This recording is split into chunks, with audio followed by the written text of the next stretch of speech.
پاکستان کے لیے.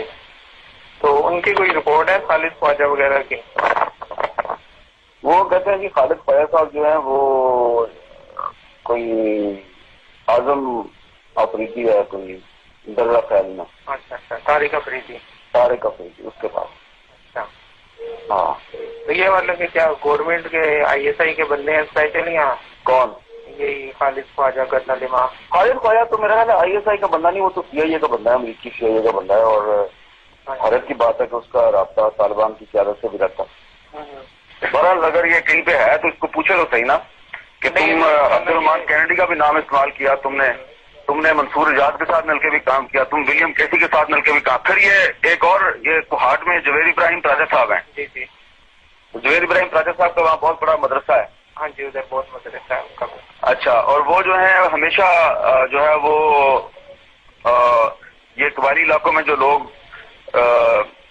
امریکہ کے خلاف کام کرتے ہیں یہ ہمیشہ ان کی مدد کرتے ہیں پراجا صاحب. بلکہ اس نے تو اپنا ایک بیٹا بھی ادھر القاعدہ میں بھیجا ہوا ہے، تو وہ اس کا بیٹا بھی جاسوس ہی ہوگا اس کی طرح. وہ تو میری ان سے ہوئی تھی بات نا شیخوں سے، تو انہوں نے کہا تھا کہ ہم نے اس کو نا بالکل سائڈ پہ رکھا ہوا ہے. وہ جو مرضی کریں آپ ان کنٹینروں کے ساتھ لوٹیں امریکہ کا سامان، اس کو آپ لوٹیں جلائیں، اس سے مجھے کوئی سروکار نہیں. لیکن اس کو یہ تو پوچھیں کہ تمہارا منصور اجاز سے اور ولیم کیسی کے ساتھ کیا تعلق؟ ولیم کیسی سی آئی اے کا سربراہ تھا. صحیح. اور یہ جو ہے یہ خود میرے سامنے اعتراف کر چکا ہے کہ اس کا ولیم کیسی کے ساتھ تعلق رہا ہے. اس سے کہیں کہ چلو ولیم کیسی کو بھی چھوڑو، جو قادیانی ہوتے ہیں، میں تو قادیانیوں کو کافروں سے بھی بدتر سمجھتا ہوں. اس کا قادیانیوں سے کیا تعلق ہے؟ منصور اجاز سے اس کا کیا تعلق ہے؟ یہ اس سے پیسے کیوں کھاتا ہے؟ یہ اس کے ساتھ وہ پاکستان جب آتا ہے تو یہ اس کو لے کے ہر جگہ پہ کیوں پھرتا ہے؟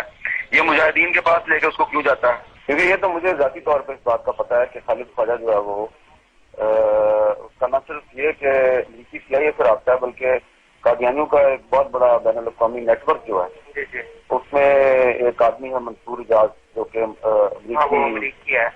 ہاں یہ اس کا فرنٹ مین ہے. اور ایک دفعہ منصور اجاز کو لے کے خالد خواجہ میرے پاس آیا تھا اور اس نے منصور اجاز کو کہا، منصور اجاز کو لے کے میرے پاس آیا، اس کے پاس ایک بریف کیس تھا اور خالد خواجہ صاحب نے مجھے کہا جی کہ یہ منصور اجاز صاحب ہیں اور یہ امریکی حکومت کے بہت بڑے نمائندے ہیں، تو ان کی آپ ملاقات سید صلاح الدین صاحب سے کروا دیں جو حزب المجاہدین کے سربراہ ہیں، اور یہ ان کے ساتھ مل کر مسئلہ کشمیر حل کروا دیں. تو میں نے ان سے پوچھا جی کہ یہ ان کے پاس کون سا ایسی فکر سنگھ ہے یا ایسا کون سا جادو کا چراغ ہے کہ یہ مسئلہ کشمیر حل کروا دیں گے؟ تو انہوں نے کہا جی کہ ان کا جو ہے نا وہ انڈین گورنمنٹ سے بھی رابطہ ہے اور ان کا واجپئی سے بھی رابطہ ہے. تو میں بڑا حیران ہوا. میں نے وہ ملاقات تو نہیں کرائی، میں نے صلاح الدین صاحب سے پوچھا. جی یہ آپ